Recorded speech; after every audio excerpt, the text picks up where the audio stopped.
Avant de débuter, je voulais remercier déjà la mairie de Clairefontaine de mettre cette belle salle à notre disposition. En plus, on a des merveilleuses décorations un petit peu en avance. Et puis, je voulais remercier également l'association Solem, sans qui cette conférence n'aurait pas pu avoir lieu. L'association Solem est une association de Clairefontaine. Vous m'entendez bien là ou pas? Parce que j'ai l'impression que ça bouge un peu. Oui, donc l'association Solem est une association de Clairefontaine qui organise des manifestations, notamment des conférences, sur tout ce qui concerne le mieux-être.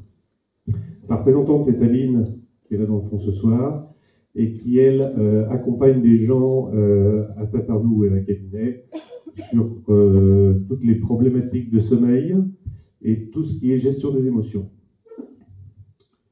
Je crois qu'elle a mis sa carte d'ailleurs pour ceux que ça peut intéresser. Alors, pour ceux qui ne me connaissent pas, je suis Guilain Camus. J'accompagne depuis quelques années des victimes de harcèlement, et notamment de pervers narcissiques. Et puis, j'accompagne également des personnalités dites à haut potentiel. Alors, on me demande souvent quel est le lien entre les deux, parce qu'a priori, comme ça, c'est pas toujours évident. Je vous dirai un petit peu plus tard quel est le lien entre les deux. Alors, pourquoi sommes-nous là ce soir?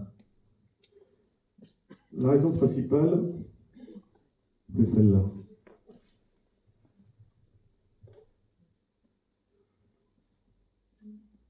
J'ai volontairement utilisé cette phrase un petit peu guerrière, tout simplement parce que lorsqu'on vit avec un pervers narcissique, ou lorsqu'on le côtoie, c'est vraiment un combat de tous les jours. C'est vraiment un conflit permanent qui peut aller jusqu'à une guerre. Donc, c'est vraiment le thème de ce soir, même si on va bien sûr parler du pervers narcissique, mais plus on connaît son adversaire, mieux on se protège. Donc le pervers narcissique, c'est un sujet, je pense que vous l'aurez tous remarqué, qui est très à la mode.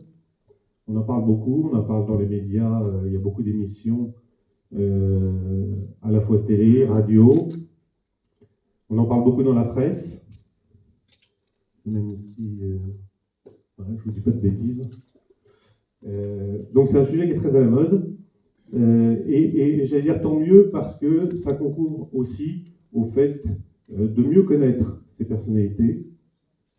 Donc c'est très bien dans un sens, et puis le revers de la médaille, c'est qu'à force d'en parler tout le temps, on a l'impression qu'il y a des pervers narcissiques partout. C'est loin d'être le cas. Le pervers narcissique, c'est quand même une personnalité très rare. On entend parfois qu'il y aurait 1 ou 2% de la population qui serait pervers narcissique. Je n'ai jamais très bien compris où est-ce qu'ils sortaient ces statistiques, mais le fait est, c'est que ça reste quand même très rare. Mais c'est bien d'en parler. Donc, très souvent, ce que vous verrez dans la presse, dans les émissions de télé ou de radio, ce sont des sujets qui sont abordés par des psys, souvent des psychiatres, des psychologues, qui sont souvent des gens très compétents, et on entend plein de choses super. Et puis on entend aussi beaucoup de bêtises. Et donc, ce soir, je vais vous dire mes bêtises à moi. Et je vais vous les dire sous un angle un peu différent. D'abord parce que je ne suis pas psy. Et d'autre part parce que je voudrais utiliser mon expérience pour ça. Et sous 2 angles. Le premier, c'est que, comme je vous l'ai dit, j'accompagne des gens qui sont victimes de harcèlement. Donc c'est au travers de leurs expériences, des accompagnements que j'ai faits, que j'ai pu commencer à dresser effectivement un tableau de ces pervers narcissiques, en aidant bien évidemment de travaux d'autres personnes, mais c'est aussi mon expérience. Le deuxième axe, 3 ans. Donc je connais le sujet de l'intérieur. Et je profite de ça pour vous faire tomber une croyance qui est qu'il y a autant de femmes que d'hommes pervers narcissiques. On entend toujours parler du pervers narcissique, comme si c'était un homme. Il y a autant de femmes. Alors, les hommes le disent moins. Probablement, ils ont peut-être plus honte. Notre virilité en prend un coup quand on annonce ça. C'est plus difficile, effectivement, d'en parler, mais retenez bien qu'il y a autant de femmes que d'hommes pervers narcissiques. Alors,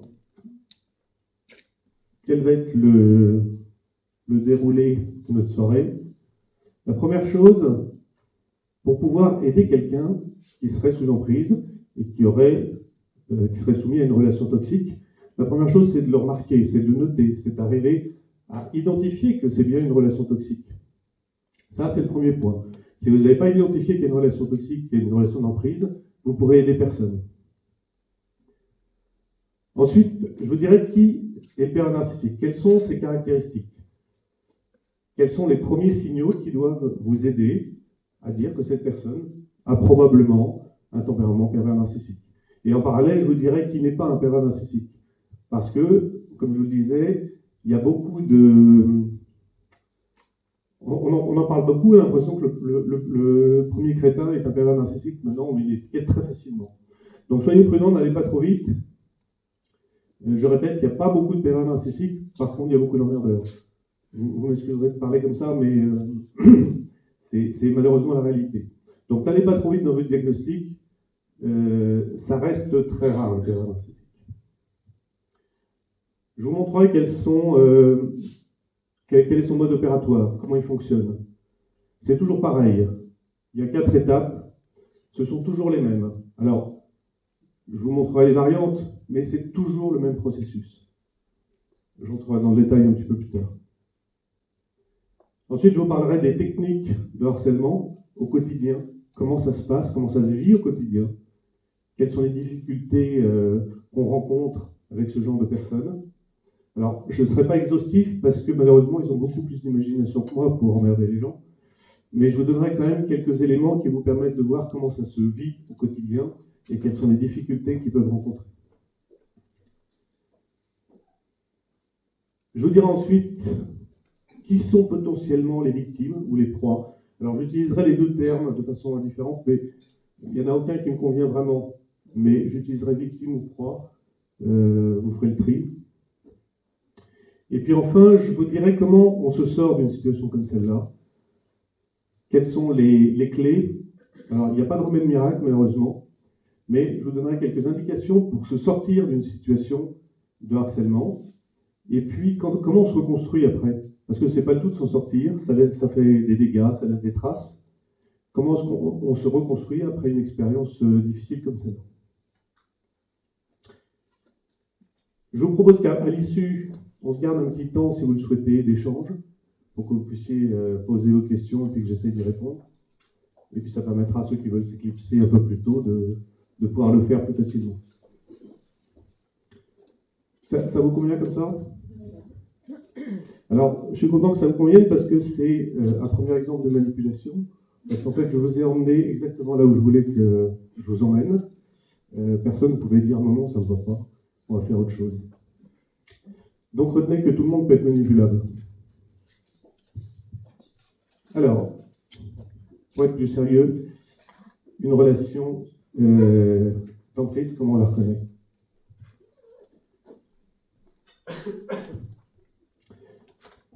Le premier critère, c'est que vous ne pourrez jamais reconnaître une relation d'emprise sous l'angle du pervers narcissique. Tout simplement parce que c'est des pros du camouflage et que vous n'arriverez jamais à repérer qu'ils sont en train de manipuler quelqu'un. Vous allez le voir sous l'angle de sa victime. Et comment est-ce qu'on le voit? Eh bien, le premier élément, c'est qu'il y a un état qui se modifie. Les gens changent, malheureusement pas en bien. L'état général se dégrade. Ils ne savent plus très bien comment on pense, ce qui est juste, ce qui ne l'est pas, ce qui est vrai, ce qui ne l'est pas. Ils ont un état général qui se modifie, à la fois intellectuel, mais à la fois émotionnel, physique. Ce sont des gens qui dorment mal, qui mangent mal, et donc leur état général change. Ça se voit. Faut pas passer à côté. Faut pas passer à côté parce que la victime ne vous demandera jamais d'aide. Elle va vous montrer les signaux, elle va entrouvrir la porte et puis la fermer aussitôt. Elle va bien souvent prendre la défense de son harceleur. Donc, c'est à son entourage d'être très attentif un comportement qui se modifie, qui est en train de changer, une personne qui s'isole, qui était gay, qui ne l'est plus. Tous ces éléments-là, il faut être très très attentif à ça. Donc, premier critère, une modification importante du comportement des gens. Deuxième critère, un sentiment d'isolement très fort. Ce sentiment d'isolement, il n'est pas surfait, c'est réel. Ça fait partie des techniques du pervers narcissique d'isoler sa victime.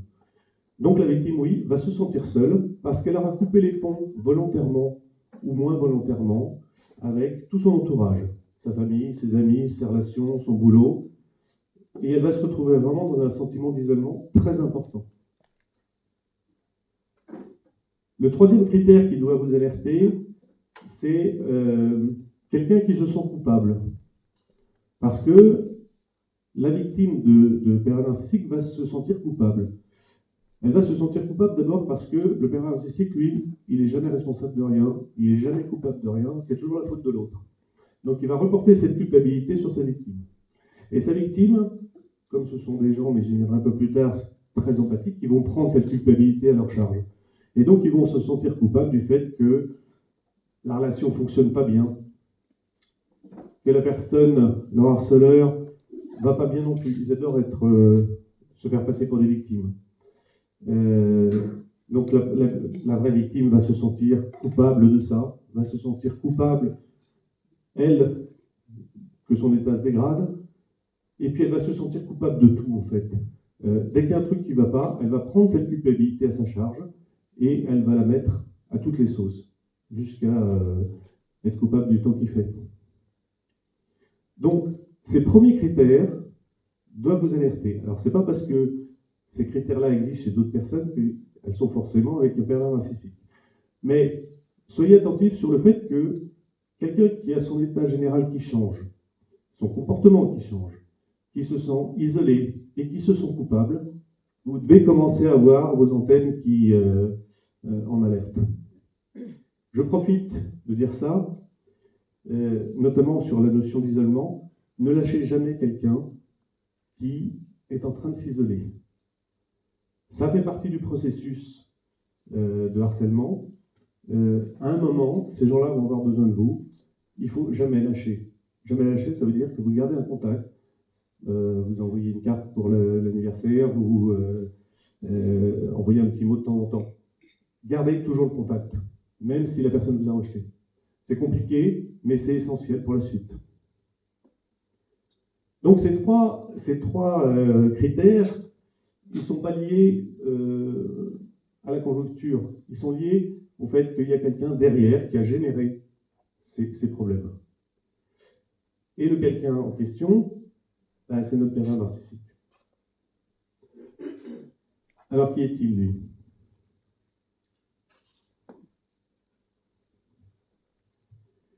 Reconnaître un pervers narcissique, c'est terriblement compliqué. C'est très compliqué parce que ce sont des gens, comme je vous l'ai dit, qui étaient des spécialistes du camouflage. Donc ils ne vont jamais montrer leur vraie personnalité. Il y a une psychothérapeute avec qui j'ai un peu travaillé, qui s'appelle Anne Ziegler, qui a écrit un bouquin qui est absolument superbe, qui s'appelle Bas les masques. Je vous mettrai les références à la fin. Elle dit qu'en fait, ils ont une superposition de masques les uns au-dessus des autres. Et le premier masque qu'ils ont, c'est le masque de la sympathie. Ce sont des gens sympathiques. Ce sont des gens ouverts, ce sont des gens drôles, des gens affables, des gens attentionnés. Bien souvent, ils sont beaux. Et ça, il ne faut pas s'y tromper. C'est simplement un rôle de composition. Et quand ils retirent ce masque, ils en ont un autre derrière, qui est presque pire que le premier. C'est le masque de la normalité. C'est des gens normaux. C'est des gens comme vous et moi. En apparence, il n'y a aucun signe qui permet de dire qu'il y a une pathologie quelconque. Quand un médecin reçoit quelqu'un qui a de la température, qui est fébrile, qui a les jambes qui tremblent, qui a le nez qui coule, il a des indicateurs pour dire c'est probablement une grippe. Là, il n'y a rien. Il n'y a aucun signal extérieur permettant de dire que cette personne-là a un problème ou une pathologie. Donc vous allez me dire, en fait, c'est des gens sympas, drôles, attentionnés,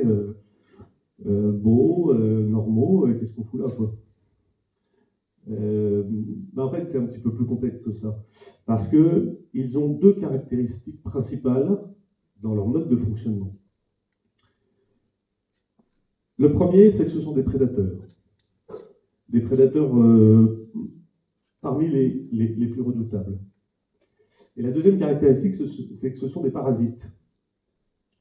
Alors, je vais vous développer ce que c'est qu'un prédateur et un parasite, mais avant, j'ai fait très simple, je vais vous en donner la définition. Et la définition, je ne l'invente pas, elle est dans le dictionnaire. Donc je vous ai repris, je vous fais grâce de la lecture, je vous laisse le temps de voir ce que c'est. Ce sont simplement les deux définitions du dictionnaire, d'un prédateur et d'un parasite.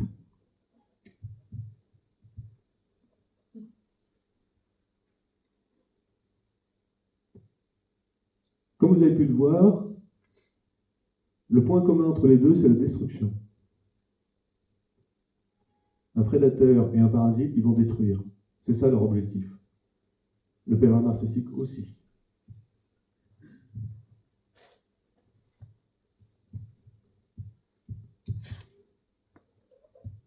Alors, un prédateur. J'ai un peu cherché pour retrouver un prédateur qui illustre tout ça, et j'ai trouvé celui-là. Parce que celui-là, il convient bien. Pourquoi le crocodile? Le crocodile, déjà, c'est un prédateur qui chasse à l'affût. Il se met dans son marigot, et vous avez probablement tous vu cette image du crocodile qui est là, on se dirait un vieux tronc d'arbre qui ne bouge pas. On voit quelquefois juste les yeux, juste le nez. Il est en train de chasser. Là. Il est en train de chasser et il a choisi son endroit. Il va choisir le moment de l'attaque et il va choisir sa proie. Rien n'est laissé au hasard. Et le crocodile, quand il attaque, c'est assez redoutable parce que ça va très vite. Vous avez peut-être vu aussi des vidéos de l'attaque de crocodile. C'est terriblement effrayant, ça va très très vite. Vous verrez que l'attaque du pervers narcissique aussi va très vite. Alors, pourquoi le crocodile? Parce qu'il a une particularité. C'est un animal qui a une des puissances de mâchoire les plus fortes du règne animal. Pour vous donner un exemple, et vous l'illustrer, un homme, c'est aux alentours de 60 kg au centimètre carré. Un pitbull, vous voyez déjà le pitbull, c'est de l'ordre de 180 kg au centimètre carré. Le crocodile, c'est 2 tonnes. Pourquoi je vous dis ça? Tout simplement parce qu'il n'a pas besoin de s'embêter à tuer sa proie, il suffit juste qu'il l'attrape. Et quand il l'attrape, il ne lâche plus. Et il n'y a rien qui peut le faire lâcher. Donc il va attraper, déclencher son attaque, attraper sa proie par n'importe où, une patte, le nez, le ventre, n'importe où, et il la tire dans l'eau. Il ne va pas la tuer tout de suite, il va juste la noyer. Et ça prend du temps parfois.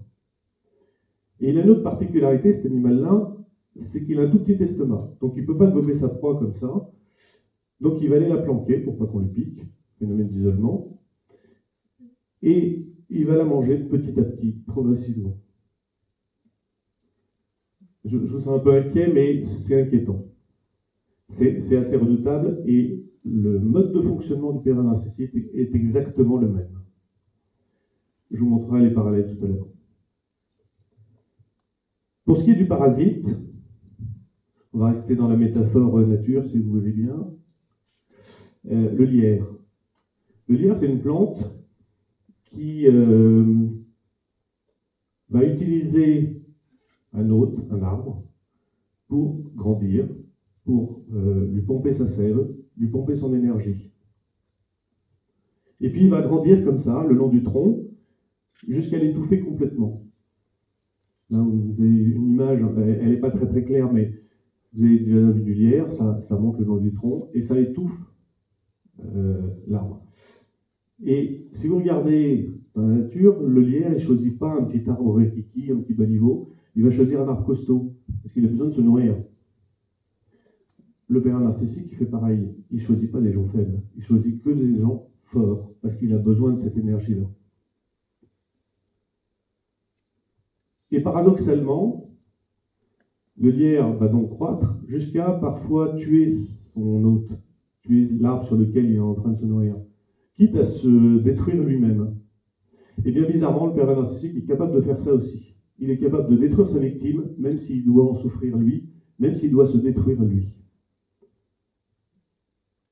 Donc, retenez bien, c'est un prédateur redoutable et c'est un parasite tout aussi redoutable.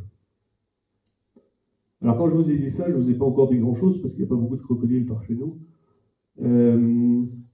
Pour être un peu plus concret, je vais m'appuyer sur les travaux d'une psychothérapeute qui s'appelle Isabelle Nazaraga et qui a établi 30 critères pour reconnaître un pervers narcissique. À partir de ces 30 critères, elle dit, quand il y en a une quinzaine, il faut commencer à se poser des questions. Au-delà de 20, il y a une forte suspicion. En général, ils ont les 30. Ces critères, vous les avez là. Alors, je ne sais pas si vous arrivez tous à les lire, vous les trouverez sur Internet. C'est très facile, ils sont absolument partout. Ils sont remarquablement bien faits. J'y apporte juste 2 petites réserves. La première, c'est que pour pouvoir établir comment fonctionne une personne, il faut la connaître. Or, je vous ai dit tout à l'heure que le pervers narcissique, c'est un produit camouflage. Donc, pour le connaître, c'est compliqué. Donc, soyez prudents. Vous ne pouvez appliquer ces critères qu'à des gens que vous connaissez bien. C'est la première réserve. La deuxième, c'est qu'elle a établi cette liste de critères de façon très précise, mais il faut regarder ce qui se cache derrière. Parce que dans chaque critère, si on le prend brut, ça ne veut pas dire grand-chose. Moi, la première fois que je les ai lus pour moi, je me suis dit catastrophe, c'est moi le pervers narcissique. Parce que j'en ai plein. J'en profite d'ailleurs, je fais une petite parenthèse. Quand quelqu'un se pose la question, est-ce que c'est moi le pervers narcissique, vous avez une grande chance de penser que c'est pas lui. Le pervers narcissique ne se pose jamais ces questions-là. Jamais. Donc c'est un bon indicateur parce que souvent les victimes se disent mais est-ce que c'est pas moi le pervers narcissique? Non. Dès qu'on se pose la question, on a la réponse. Je reviens à mes critères. Il faut traduire ce qui est marqué derrière ça, parce que si on les prend bruts, on va tous avoir tous ces critères-là et on va être tous plein de pervers narcissiques dans la salle, ce qui n'est pas le but du jeu. Pour être plus concret, le critère 18, je ne sais pas si vous voyez, il ment.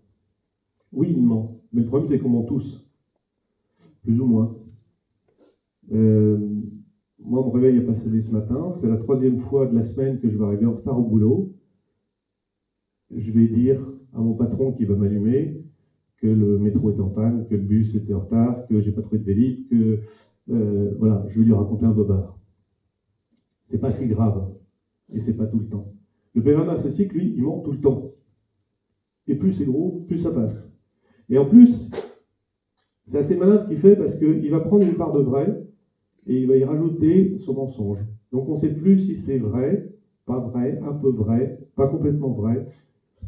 Il y a de quoi déboussoler quand même. Donc le pervers narcissique ment tout le temps, avec beaucoup d'aplomb. Et comme je disais, plus c'est gros, plus ça passe. Et moins on peut le contredire, plus il y va. Et quand je vous dis ça, ça me rappelle une anecdote. Après mes études, donc moi j'ai eu la chance de faire une école d'ingénieur, et puis ensuite j'ai fait Sciences Po. Et donc après mes études, ça m'a permis effectivement d'avoir une double compétence, à la fois scientifique, avec mon école d'ingénieur, et puis économique et politique avec Sciences Po. Et du coup, ça m'a permis de vous dire un gros mensonge. J'ai fait ni Sciences Po, ni une école d'ingénieur. Sauf que je me défie quiconque dans la salle de me prouver le contraire. C'est un mensonge et vous ne pouvez pas justifier. Si on le pousse un peu dans ses retranchements, il va trouver des tas d'échappatoires. Et quand il est acculé, il fuit. Il zappe complètement. Donc, ces critères, ils sont super, mais faites attention, c'est pas parce que quelqu'un a 15 critères que c'est un pervers narcissique. Soyez très prudent dans le fait de faire un diagnostic ou de mettre une étiquette sur le dos de quelqu'un. C'est très facile de mettre une étiquette sur le dos de quelqu'un, c'est beaucoup plus difficile de la retirer quand on s'est trompé. Je voudrais rajouter 2 critères qui me semblent importants. Le premier, c'est que Comme je disais, le pervers narcissique n'est jamais responsable de rien. C'est jamais de sa faute. C'est toujours la faute de l'autre. Il a toujours des bonnes excuses. Ah non, quand c'est bien, c'est lui. Là oui. Mais dès qu'il y a un truc qui ne va pas, c'est toujours l'autre. D'où la culpabilité de sa victime. Le deuxième critère, c'est le côté pervers de ces gens-là, parce que ils ont ce côté pervers qui s'exprime par la jouissance de la souffrance de l'autre. C'est très difficile de l'illustrer, et il y a quelqu'un qui l'a fait très bien, c'est Mélanie Laurent, qui a fait un film qui s'appelle Respire. Ces deux gamines, l'une étant la victime de l'autre. Il y a une scène absolument merveilleuse où la victime, qui est asthmatique, a fait un malaise, et donc l'autre se précipite, et on s'attend à ce qu'elle vienne l'aider. Pas du tout, elle vient juste jouir de la souffrance de sa copine. Et il y a dans les yeux de cette gamine-là toute la perversité qu'on peut retrouver chez un pervers narcissique. C'est super bien fait. Donc, on commence à percevoir quelques éléments de ces gens-là. On va y aller doucement. Il y en a d'autres. Mais déjà, ça permet de commencer à dessiner un petit peu le profil. Alors, malheureusement, il y a des tas de gens qui ont ces caractéristiques-là. Il y a des tas de gens qui ont des modes de fonctionnement proches du pervers narcissique et qui ne sont pas pervers narcissiques pour autant. C'était le risque, effectivement, d'en parler tout le temps, de voir des pervers narcissiques partout et de trouver le moindre critère pour dire « Ah bah tiens, celui-là, c'en est un ». Pour le détailler un petit peu plus précisément, si on prend les manipulateurs, par exemple, ce qui fait partie donc de ce mot de manipulateur, pervers narcissique, manipulateur. Tout dépend de la destination et de l'objectif du manipulateur. Je vous ai donné une petite anecdote tout à l'heure en vous montrant que tout le monde pouvait être manipulé. J'aime bien prendre l'exemple de ma fille, qui est une très grande manipulatrice. Elle en a même fait son métier. Elle est ostéopathe. Elle manipule des gens toute la journée pour leur bien. Donc on peut manipuler pour le bien de l'autre.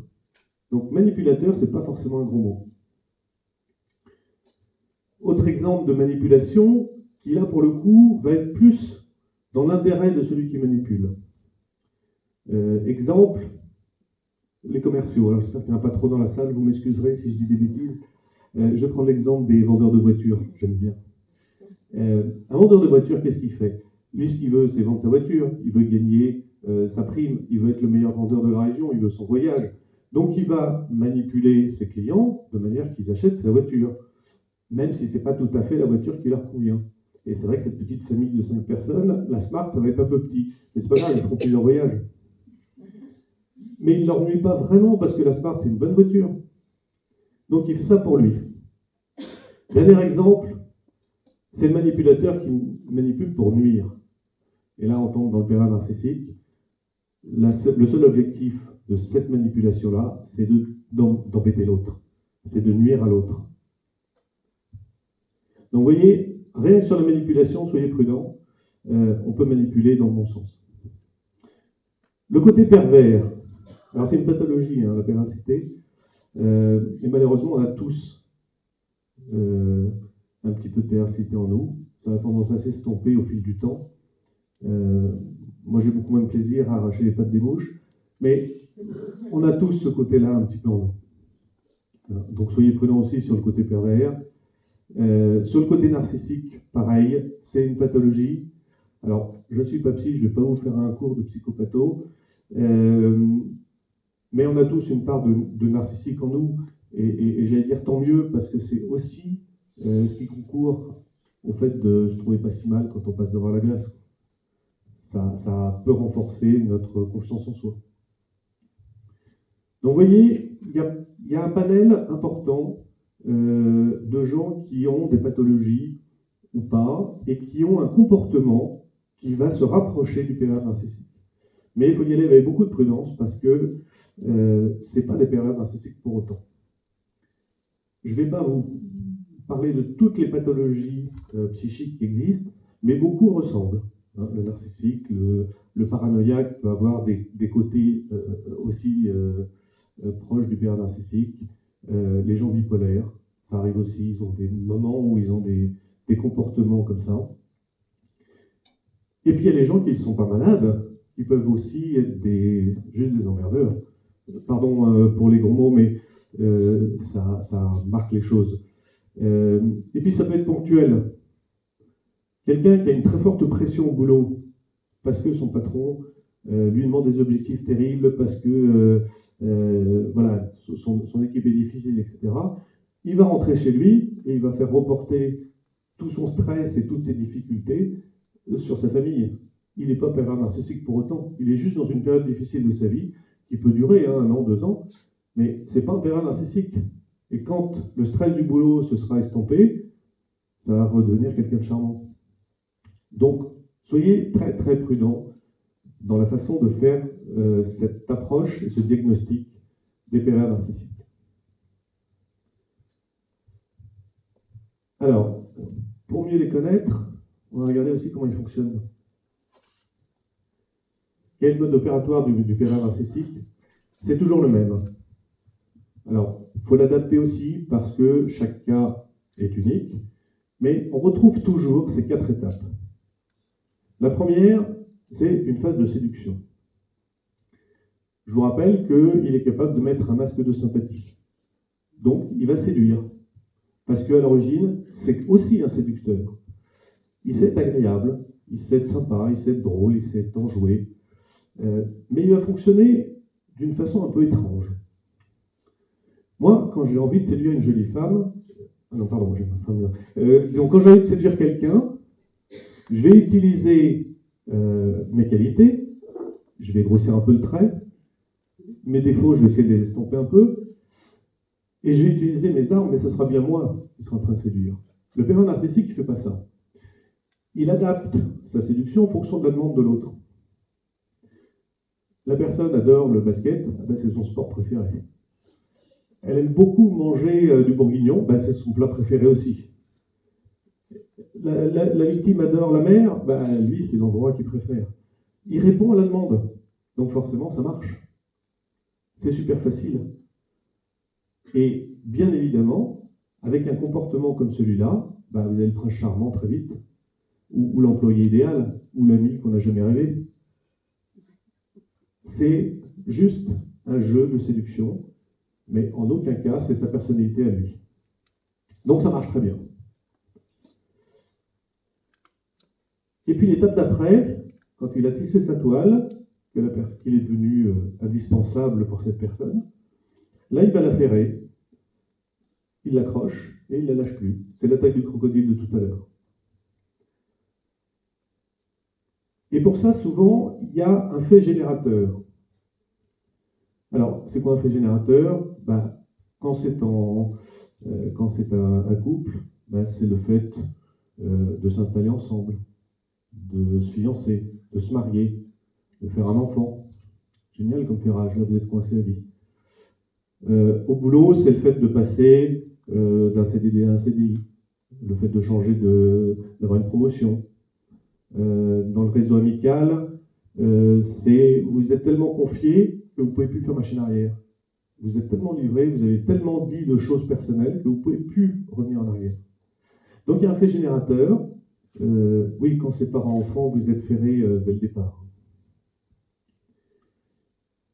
Et donc ce fait générateur, il va faire basculer les choses. La personne absolument charmante va switcher. Et là, ça peut aller très très vite. Je vous parlais de l'attaque rapide. Vous pouvez vous endormir un soir avec quelqu'un et vous réveiller avec quelqu'un d'autre. Il a juste retiré son masque. Étape d'après, la phase d'emprise, la phase de harcèlement. Celle-là, elle peut durer des années et elle est absolument redoutable parce qu'ils ont une imagination débordante. Je vous la détaillerai après, mais ils ont une imagination débordante qui fait qu'ils vont pourrir la vie de leur victime et ils vont aller jusqu'à la destruction. Qui est la dernière phase de destruction. Alors, qu'on se comprenne bien, destruction, c'est pas forcément aller assassiner quelqu'un. La phase de destruction, c'est détruire la personnalité de sa victime, au point que la victime ne sait même plus comment elle s'appelle. C'est une vraie destruction de la personnalité. Il se trouve que dans certains cas, effectivement, ça peut aller plus loin. il y a un taux de suicide chez les victimes de pervers narcissiques qui est très important. Ces 4 étapes, vous les retrouverez quasiment obligatoirement. C'est une des particularités du pervers narcissique que vous n'aurez pas forcément chez d'autres pathologies ou chez d'autres gens. Ça se passe toujours comme ça.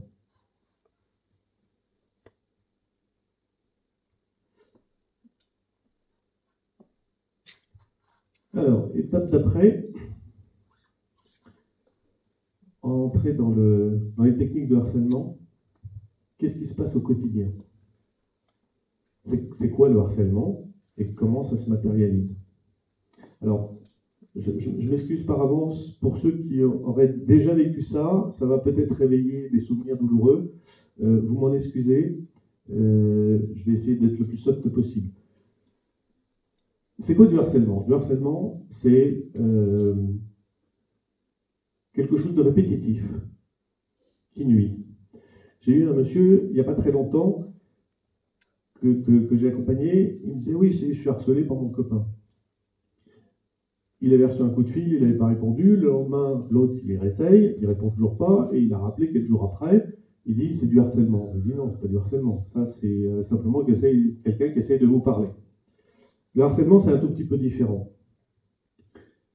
La personne à qui j'ai travaillé, dont je vous parlais tout à l'heure, j'ai réussi à m'en débarrasser. On liesse des plumes. Ça a été long, ça a été compliqué. Et puis un jour, on a pu séparer notre société. Chacun est reparti de son côté, tout allait bien. Pendant presque 6 mois, elle m'a envoyé entre 20 et 50 messages par jour. Ça, c'est du harcèlement. Alors, comment on fait pour harceler? La première personne qui a utilisé ce terme de manipulateur pervers narcissique, c'est un psychanalyste qui s'appelle Paul-Claude Racamier. Et c'était en 86. Donc, c'est pas si vieux que ça. Lui, il parle de décervelage. C'est un lavage de cerveau, tout simplement. Le pervers narcissique va laver le cerveau de sa victime au point qu'elle va être complètement déstabilisée dans tous les domaines. On retrouve ces techniques chez un certain nombre de régimes totalitaires du siècle dernier.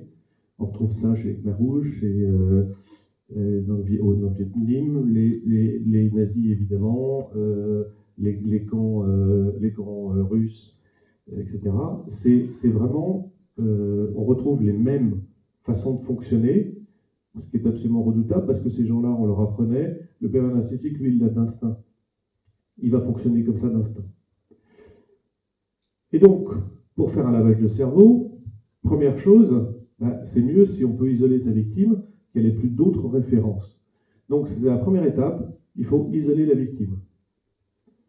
Comment on isole la victime? On fait en sorte qu'elle se brouille avec tout le monde, avec sa famille, avec ses amis, qu'elle quitte son boulot, avec toutes ses relations, qu'elle fasse plus de sport. L'isolement idéal, déménagement. Déménagement, vous l'emmenez ailleurs, comme ça il n'y a plus aucun repère. J'ai eu connaissance de quelqu'un une jeune femme qui avait rencontré le prince charmant. Il s'était installé en Normandie, et puis très vite, il a été muté aux Antilles. Donc ils sont partis aux Antilles. Donc elle n'avait plus aucun repère. Elle connaissait personne là-bas. Et puis un jour, au bout d'un certain nombre d'années, elle avait eu 2 filles entre-temps. Son médecin lui a dit, madame, il faut absolument que vous rentriez en métropole, retrouver du lien. Elle a dit, ok, je vais voir avec mon médecin, pas mon médecin, avec l'école, pour les filles, etc. Il dit, non, vous n'avez pas compris. Vous prenez vos filles sur le bras, vos affaires, et vous rentrez demain.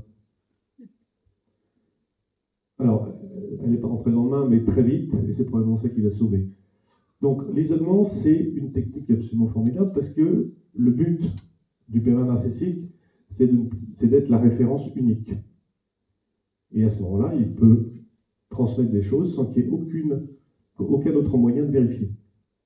Donc, l'isolement, c'est la première technique du pervers narcissique. Et je vous ai dit tout à l'heure, gardez le lien parce que la victime isolée, elle est en danger. Donc, gardez toujours ce lien-là si vous avez quelqu'un de votre entourage qui, effectivement, est soumis à ce genre de relation toxique. Donc il a isolé sa victime, maintenant il va mettre en place un certain nombre de choses pour la détruire, et c'est plus facile si elle est fatiguée, sa victime. Donc il va la fatiguer. Donc il va l'empêcher de dormir, parce que c'est le meilleur moyen. Et quand on est fatigué, quand on n'a pas dormi, on a souvent l'esprit un petit peu moins vif, le jugement un peu faussé. Le patron, il va vous envoyer un mail urgentissime pour la réunion du lendemain. Il va vous envoyer des SMS tout le week-end, parce que lundi, il y a un truc super important qu'il faut préparer. Et donc, une fois, c'est pas très grave, mais c'est répétitif. Et donc, les nuits, elles se raccourcissent. Et puis, ils envoient des messages la nuit, et puis il n'y a pas de problème. Dans une relation de couple, c'est plus facile. Monsieur rentre fatigué du boulot, il n'a qu'une envie, c'est de dormir, de passer une bonne nuit. Il se couche, et puis et sa femme arrive dans la chambre, et elle va l'empêcher de dormir. Oui, non, mais c'est pas... il y a des moyens très sympas d'empêcher de dormir, mais c'est pas ça. Là, elle va lui pourrir sa nuit. Quand il commence à s'endormir, elle lui tape sur l'épaule, elle lui dit donc, on n'a pas la machine à laver, là on n'a pas pensé, est-ce qu'il faut telle marque, est-ce qu'il faut telle taille, est-ce qu'il faut tel poids, quel prix, quel truc.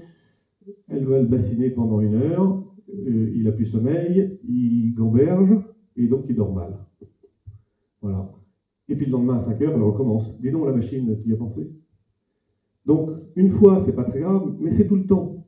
Et donc, les victimes sont épuisées, parce que ils trouvent des tas de malices pour les empêcher de dormir. Le manque de sommeil, c'est un truc redoutable. Alors vous allez me dire, pourquoi ils ne sont pas fatigués, eux? Ben, tout simplement parce que c'est des parasites qui se nourrissent de l'énergie de l'autre. Donc eux, il n'y a pas de problème. Donc, isolement, manque de sommeil, maintenant ils peuvent y aller de bon cœur. Et donc là, ils vont vous perturber au niveau déjà intellectuel. On ne sait plus ce qui est vrai, ce qui n'est pas vrai. Comme ça, il manque beaucoup. Intellectuellement parlant, on ne sait plus se positionner. On ne sait plus dire ce qui est juste et ce qui n'est pas. Ce qui est important pour nous, ce qui ne l'est pas. On est complètement perdu dans la réalité, puisque ce ne sont plus que les seules références de la victime. Mais du coup, on ne sait pas ce qui est vrai, ce qui n'est pas vrai, ce qu'il faut faire, ce qu'il ne faut pas faire, et ils ont des tas de techniques pour vous embrouiller l'esprit. Donc, premier élément, ils vous embrouillent l'esprit. J'ai une petite anecdote que j'aime bien. C'est la mère, vous la connaissez, certains la connaissent peut-être, c'est la mère qui offre à son fils pour son anniversaire 2 cravates, une bleue, une rouge. Et puis le dimanche d'après, elle l'invite à déjeuner. Donc le fils est très fier, il a mis sa belle cravate bleue, elle ouvre la porte et elle dit t'aimes pas la rouge. S'il avait mis la rouge, ben t'aimes pas la bleue. Et puis s'il met pas de cravate, t'aimes pas mes cravates. Et s'il met les deux, il est ridicule. Donc elle a généré le fait que de toute façon, elle va le piéger. Intellectuellement parlant, c'est un peu compliqué. Deuxième façon de fonctionner, il va perturber l'émotionnel. Il va perturber la façon dont on fonctionne, en dénigrant la personne en permanence, en la rabaissant.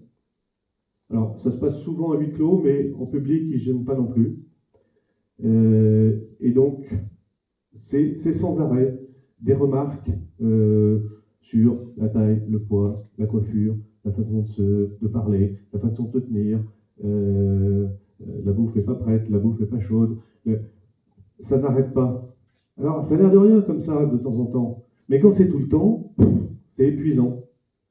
C'est épuisant, et puis c'est pas aussi évident que ça. Quelquefois, on ne sait pas très bien si...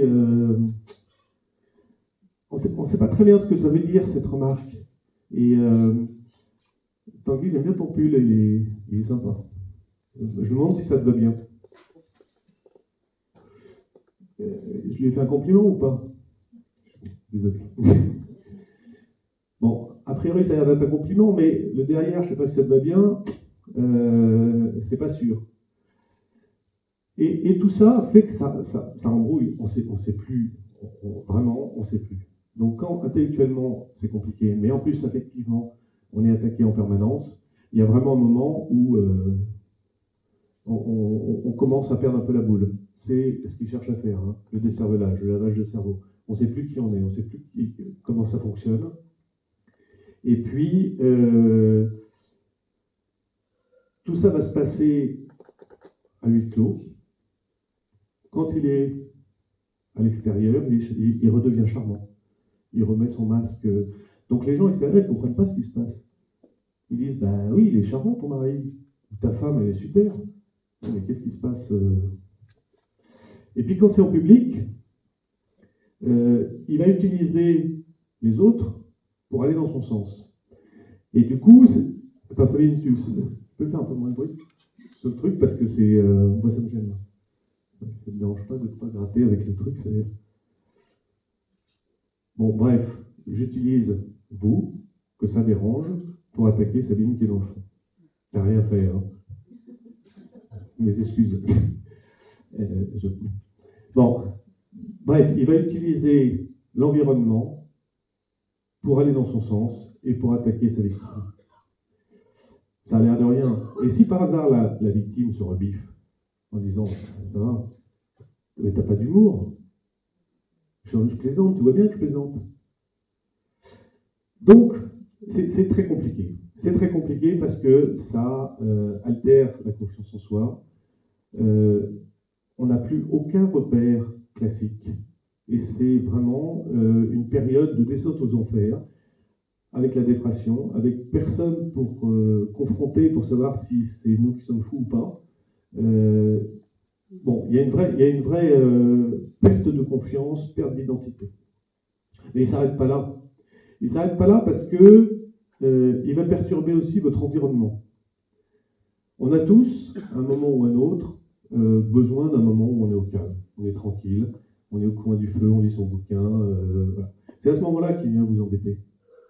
Parce que lui, il a besoin d'une information tout de suite.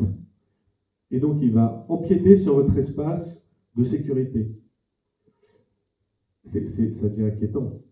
Ça devient inquiétant parce que on n'est plus en sécurité nulle part. J'ai accompagné il y a quelques années un jeune homme qui était super, qui venait de s'installer avec sa copine. Petit appartement à Paris, et il se trouve que les toilettes étaient dans la salle de bain. 100% des cas, quand il était aux toilettes, sa copine avait besoin de quelque chose dans la salle de bain. Sa brosse à dents, sa brosse à cheveux, son séchoir, n'importe quoi. Et donc elle tambourait à la porte. Pourtant, c'est un endroit où on aime bien être tranquille, quoi. Bon, il n'a jamais pu être tranquille. C'est l'exemple aussi du mari qui part en déplacement, mais il ne dit jamais quand il revient, bien sûr. Et puis il revient à l'improviste. Et quand il rentre, il ne fait pas de bruit. Et tout d'un coup, pop, il est dans la pièce. On ne l'a pas entendu venir, on ne l'a pas vu, puis tout d'un coup, c'est stressant. Alors, une fois, ok, mais c'est tout le temps. Et il va en jouer. Et quand il est là et qu'il n'est pas parti en déplacement, il ne fait pas de bruit dans la pièce, tout d'un coup, il fait tomber un objet. Et plouf, on sursaute. Donc, il y a un sentiment de terreur qui s'instaure parce qu'on n'a plus aucun endroit tranquille, soit dans sa maison, soit ailleurs. Et puis, c'est pas fini, parce qu'il va perturber aussi votre temps. On a tous notre propre horloge interne. On a tous une façon de fonctionner. Il y a des gens qui sont rapides, il y en a qui sont, voilà, il y en a qui sont lents. Eh bien, il va perturber ça aussi. Et comment il fait? Exemple. Mon couple de tout à l'heure, là, ils sont invités à dîner. Alors, c'est ses amis à elle, hein, parce que lui n'en a plus. Ils sont un peu à la bourre, lui, il est prêt, il attend.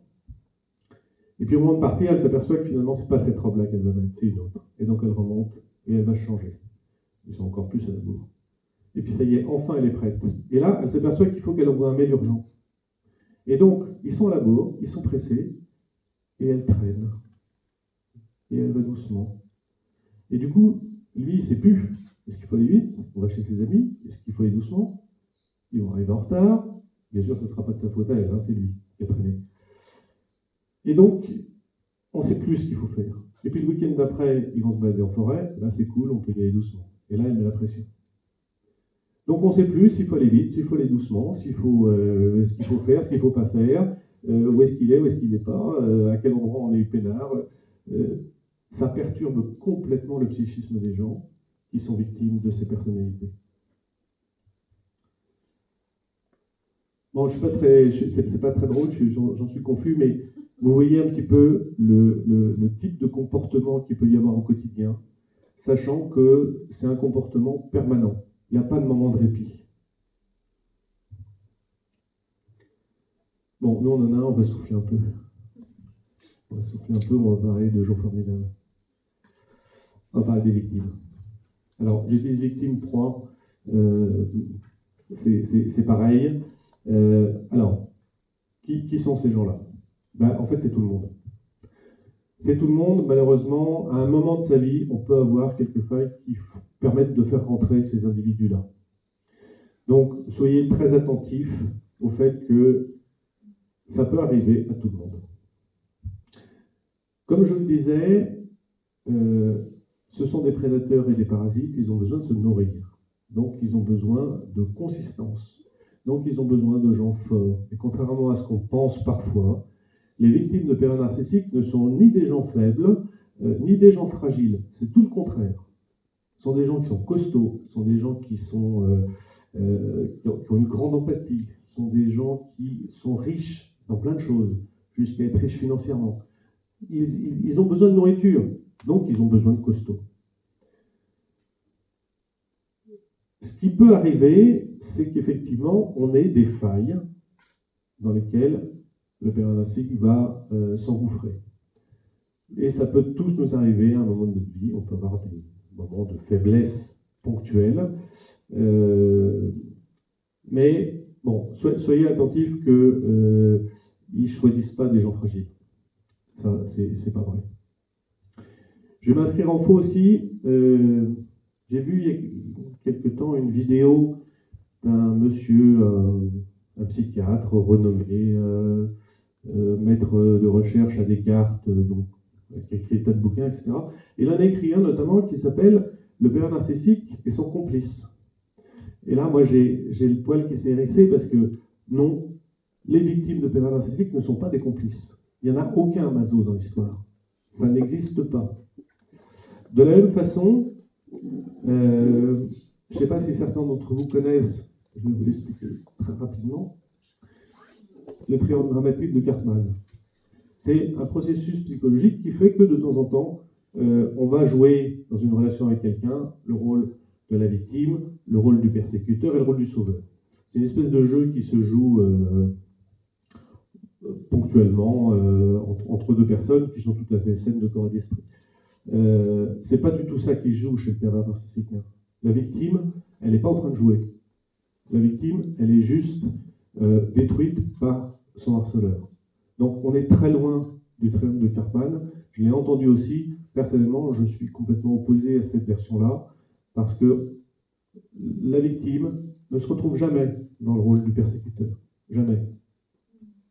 Encore moins un peu dans le rôle de sauveur, mais pas réellement.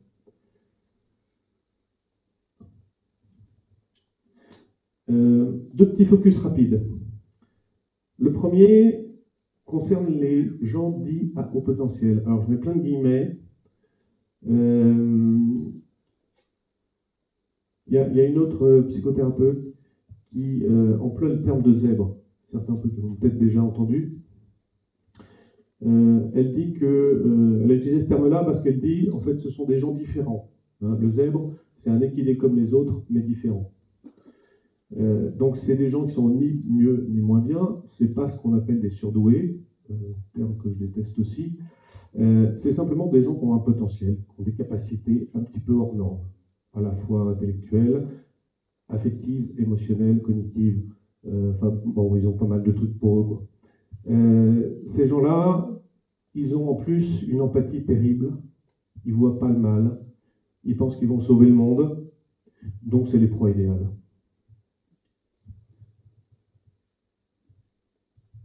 Je vous parlais tout à l'heure d'Anne Ziegler. Elle dit, quand on voit un zèbre, il y a un pervers narcissique pas loin. Donc, si vous avez dans votre entourage des gens qui percutent assez vite, qui ont une sensibilité un petit peu hors norme, qui ont une façon de fonctionner un petit peu différente, qui ne comprennent pas toujours ce qui se passe avec les autres,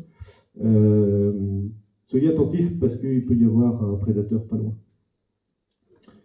Autre exemple très rapide, concernant les personnes avec autisme, qu'on appelait avant Asperger, ça ne s'appelle plus comme ça maintenant, mais c'est pas grave.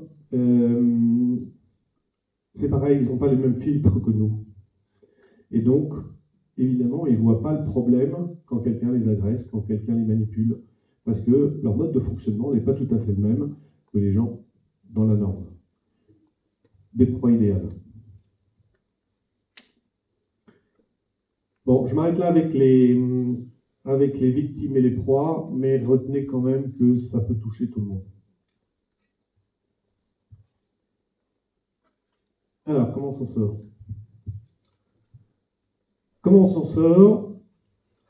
La première façon de s'en sortir, c'est d'identifier qu'on est dans une situation comme celle-là. Je suis désolé de cette la palissade, mais si vous n'avez pas identifié qu'il y a une relation toxique, si vous n'avez pas identifié que vous êtes sous emprise, ben vous ne ferez rien. Donc, première chose, c'est identifier. Et vous avez vu combien c'est compliqué, à la fois pour la personne qui est victime, mais à la fois pour son entourage. Les victimes, elles ne brandissent pas haut et fort le fait qu'elles se font harceler. Hein. Elles ont souvent plutôt honte et elles ont tendance plutôt à le planquer. Donc, première chose, identifier. Et dans la foulée, il faut l'accepter. Parce que c'est pas parce qu'on a mis le doigt dessus que ça vous concerne. Il y a des gens, ils vont aller se faire aider par un thérapeute, ils vont dire à la fin de la séance, ah bah oui, effectivement, vous avez raison. Ils reviennent 15 jours après, ils ont tout remis par terre, ils disent non, non, en fait, c'est pas ça, j'ai réfléchi, et ça peut prendre des mois. Donc, première chose, identifier qu'on est bien dans une relation toxique, qu'on est bien dans une relation d'emprise. Deuxièmement, accepter que c'est bien le cas. Sortir un peu le nez du guidon. Étape d'après, et là, il n'y en a pas 36, il y en a une. Il faut fuir. Il faut se tirer loin et vite. Il n'y a pas d'autre solution. On va parler, et j'ai lu, la contre-manipulation. Ok. Il manipule, on va faire pareil. Ça ne peut pas marcher. Parce que pour manipuler quelqu'un, il faut déjà être plutôt en forme. Il faut avoir l'esprit qui percute assez vite. Il faut avoir des émotions. Et puis quand vous allez le manipuler, ça veut dire qu'il faut être sur le même plan. Vous allez l'emmener où vous voulez l'emmener. Sauf que eux, ils ne sont pas sur le même plan, ils sont dans un autre monde. Donc au moment où vous allez réussir à le manipuler, ils zappent. Vous ne manipulerez jamais un manipulateur. C'est impossible. D'abord parce que la victime n'est pas en état, et ensuite parce que ça ne peut pas marcher. Je vous parle en connaissance de cause. Il faut partir. Alors, c'est facile à dire quand on est dans une salle bien au chaud. En pratique, c'est plus compliqué. Quand il s'agit d'une relation entre des amis, ben on a perdu un ami et c'est désolant. Mais il ne se laisse pas faire quand même. Hein. Mais c'est désolant, on va perdre un ami, on va perdre un ami. Au boulot, ça devient un peu plus compliqué déjà, parce que ça veut dire qu'il faut changer de poste, il faut demander sa mutation, il faut quitter le boulot, avec le risque de ne pas retrouver d'un autre. C'est plus complexe. Mais quand vous êtes marié, que vous avez 3 gamins, vous avez la maison à payer, et que parfois vous bossez ensemble, et comment on part? Surtout qu'ils sont malins, ils ont fait en sorte que la femme n'ait pas son compte perso, donc elle a un problème de fric. Je vous rappelle qu'elle est isolée, donc elle ne connaît plus personne. On ne part pas comme ça, elle va partir avec ses 3 gosses sous le bras. Donc, partir dans ces conditions-là, c'est terriblement compliqué. Quand c'est des parents-enfants, ben on ne part pas, hein, c'est à vie. Donc, retenez qu'il n'y a pas d'autre solution que de fuir, que de partir, que de couper les ponts, définitivement. Tant qu'ils vous tiennent par un bout, c'est le crocodile, hein, ils ne vous lâchent pas. Et s'il y a un tout petit fil, ils vont rembobiner le fil. Ça, c'est la théorie. La pratique est plus complexe. Je n'ai pas de solution. Chaque solution est individuelle. Et puis, il faut faire le deuil de la relation, de la personne qu'on était. Donc, il y a plein de deuils à faire. Il ne faut pas les faire tout seul. Il faut se faire accompagner, il faut se faire aider. Parce que c'est un long chemin. On y laisse des plumes. Les gens sont souvent anéantis, pour ne pas dire plus. Mais il faut passer par cette étape de deuil parce qu'elle est indispensable. Tant qu'on est encore dans la croyance qu'on va changer le pervers narcissique, on n'y arrivera jamais. Je ne l'ai pas encore dit, on ne change pas ces gens-là. C'est une maladie incurable. Le seul moyen pour les faire changer, c'est qu'ils aillent se faire accompagner, se faire aider par un thérapeute. Alors, de toute façon, eux, ils n'ont pas de problème. Donc, ils ne vont pas y aller. C'est impossible. Et on perd son énergie à se dire, mais si, on va bien trouver une solution. Non, il n'y a pas de solution. C'est incurable. Asymptomatique et incurable. Donc, essayez pas. Alors, je vais dédramatiser quand même un petit peu le personnage, parce que pour l'instant, moi, il me fout un peu la trouille. Il se trouve que tout ce qu'on a vu là, c'est quand même terrifiant. C'est un mode de fonctionnement terrifiant. Je vais le démystifier un petit peu parce que les pervers narcissiques, en fait, ont cette particularité d'avoir arrêté leur croissance psychique à l'âge de gamin. 6 ans, 7 ans, 8 ans, peu importe. Ils se comportent comme des gamins. Et quand vous avez quelqu'un qui vous menace, qui fait 1m85, ça fout la trouille. Quand c'est un gamin de 6 ans, ça fait beaucoup moins peur. Et quand vous regardez leur mode de fonctionnement, tout ce qu'ils font, leur mode de fonctionnement, c'est celui d'un gosse. Ils font des colères, ils menacent, ils font du chantage. Le chantage, j'adore le chantage. Le chantage affectif, ça marche. Super. Juste pour l'anecdote, pendant les 3 ans où j'ai travaillé avec cette personne, elle a quand même eu une sclérose en plaques, 3 cancers, quelques dépressions. Elle va très bien. Hein. C'est juste du chantage. Elle m'emmenait voir son médecin avec son compte rendu. Elle me disait, regarde, tu as vu ce que j'ai? Je dis, oui, il n'y a marqué rien du tout. Elle dit, si, il y a marqué cancer, il y a marqué sclérose en plaques. Mais non, mais si, on ne peut pas discuter. Donc le chantage affectif, c'est terrible. Le pire, c'est le chantage au suicide. Parce que personne n'a envie de savoir s'ils vont le faire ou pas. Et ça, ils le savent très bien. Donc ce mode de fonctionnement du chantage, c'est redoutable. Mais si vous regardez bien, les gamins, ils font pareil. Ils font exactement pareil. T'es plus ma maman. Et si je serais mort, tu serais bien embêté. Quand ils se roulent par terre de rage, les pervers narcissiques, ils font pareil. Ils font des colères, et puis ils vont bouder, et puis ils disparaissent. Ils font exactement les mêmes choses qu'un gamin. Et donc, mais si vous regardez, pour ceux qui ont vécu ça ou qui l'ont vu de plus ou moins près, quand ils menacent, ils passent quasiment jamais à exécution. Parce que c'est des trouillards. C'est vraiment des trouillards. Donc ils vont menacer, et s'il ne se passe rien, ils vont menacer encore. Et puis s'il ne se passe rien, ils continuent à menacer. Mais ils passent rarement à l'acte. Donc, oui, c'est des gens redoutables. Autre élément, on dit souvent qu'ils sont très intelligents. Ils sont très intelligents pour un gamin de 7 ans. Ils sont malins. C'est pas du tout pareil. Ils sont malins, ils sont retors. Ils ont une façon de fonctionner qui est effectivement assez compliquée à percevoir. Mais quand vous discutez d'un sujet avec eux, souvent ils sont... c'est pas très fut-fut, quoi. Donc non, ils sont pas intelligents. Malins, oui. Donc voilà. Donc,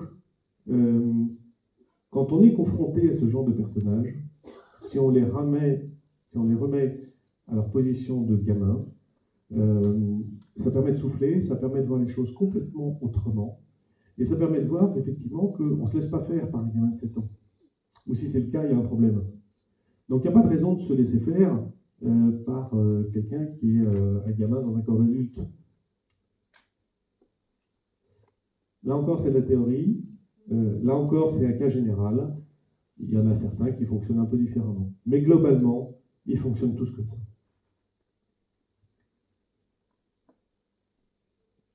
Comment on se reconstruit après ça? Eh bien, faut rembobiner l'histoire à l'envers. La première chose à faire, une fois qu'on... Alors, quand je dis comment on se reconstruit, c'est quand on a réussi à partir, quand on a réussi à fuir ces personnages. Pour se reconstruire, il faut faire l'inverse. La première chose, c'est se resociabiliser, recréer du lien, revoir des gens normaux, des gens qui ont un jugement sain, aller rigoler, rencontrer du monde. C'est compliqué parce que souvent c'est la victime qui a généré toutes les ruptures. Et donc, il faut une sacrée dose de courage pour aller renouer. Mais oui, il faut le faire. Et donc c'est pour ça que je vous dis depuis le début, si vous gardez le lien, c'est plus facile. Mais il faut se resociabiliser, il faut réapprendre à voir des gens normaux, à les entendre, à se dire ok, ça c'est bon, ça c'est pas bon, ça j'ai le droit, ça j'ai pas le droit, ça je peux faire, ça je peux pas faire. Les victimes ont oublié tout ça. Ça a l'air un peu schématique quand je vous le dis, mais c'est quand même la réalité. Hein. On ne sait même plus ce qu'on a le droit de faire ou pas. Donc, revoir du monde. Et puis ensuite, il faut être égoïste, il faut penser à soi. Il faut se faire plaisir. Il faut réapprendre qu'est-ce qu'on aime lire, qu'est-ce qu'on aime manger, comment on aime s'habiller. Il faut se réapproprier notre personnalité propre et plus celle de l'autre. Et donc, c'est un long chemin de réapprentissage de qui on est, de comment on fonctionne, qu'est-ce qu'on aime, physiquement, comment on se comporte. Est-ce qu'on aime les guirlandes douces ou pas? Tous ces éléments-là qui sont des éléments émotionnels, intellectuels, mais aussi cognitifs, le fait de se réapproprier son corps, c'est un élément très important. Et tout cet apprentissage, il est long. Il est long parce que le travail de SAP a été long, a été très efficace. Donc il faut réapprendre tout ça doucement. Vous escaladerez pas l'Everest du jour au lendemain. Il faut commencer par les petites montagnes. N'hésitez pas à vous faire aider. Il y a des gens formidables qui connaissent le sujet, qui sont capables d'aider des gens dans ces situations-là. Il y en a certains qui connaissent moins. Ça arrive. Allez trouver le thérapeute qui vous aidera, parce que c'est compliqué de le faire seul. C'est compliqué parce que les thérapeutes vont vous aider à vous donner des techniques pour vous tenir la main le long de ce chemin-là. Voilà, j'ai fait à peu près le tour. J'aurais juste finir par une note plus positive, parce que c'est un peu pesant. Moi-même, je me sens un peu lourd de vous en parler. Je voudrais finir par cette note positive qui est le fait qu'on s'en sort. Quand on a le nez dans le guidon, quand on vit ça au quotidien, on ne voit pas le bout du tunnel. C'est terriblement compliqué parce que c'est incessant et on n'a pas le temps de prendre du recul par rapport à cette situation-là. Mais il se trouve qu'on s'en sort, et j'en suis un exemple, on arrive à se détacher de ça, on arrive à se reconstruire, on arrive à revoir le monde d'une autre façon, et qui plus est, quand on a vécu cette expérience-là, on est un peu en alerte quand même, parce qu'on les voit venir d'un peu plus loin, et que ça permet d'éviter que ça recommence. Voilà, bah écoutez, je vous remercie pour votre attention. Je crois que vous avez tout dit. Oui, je vais juste... tac. Oui, ça c'est quelques bouquins, alors il y en a plein. Il y en a plein qui sont super. C'est quelques-uns que peut-être certains d'entre vous connaissent. Ils sont très bien faits, mais vous en trouverez plein d'autres. Et puis il y a un autre... il y a des films aussi qui sont très bien faits. Je vous parlais d'Invespire tout à l'heure, de Mélanie Laurent, qui est celui qui est en haut à droite. Celui qui est génial, c'est Fred et Marie. C'est un petit court-métrage belge qui reprend d'une façon remarquable la notion de harcèlement au quotidien. Ça dure, je crois qu'il y a deux versions, ça dure un quart d'heure, je crois, chacun. Vous le trouvez sur YouTube, c'est super. Je mets une petite réserve sur Mon Roi, qui est présenté comme le film traitant du pervers narcissique. À mon sens, ce n'en est pas un. À mon sens, c'est vraiment un sale mec, on est d'accord, mais c'est pas un pervers narcissique. Il n'a pas envie de détruire le monde. Il a juste envie d'emmerder le monde. C'est un égocentrique, c'est un narcissique, voilà. Mais c'est pas un pervers narcissique. C'est mon opinion. Je mets cette réserve-là parce qu'on le sort toujours comme le film qui représente le pervers narcissique. C'est pas mon opinion. Mais bon, ça reste un très bon film, et ça montre quelques modes de fonctionnement aussi. C'est pas très gai, mais ça permet de voir un peu comment ça fonctionne. Voilà, monsieur, dame. J'ai fini.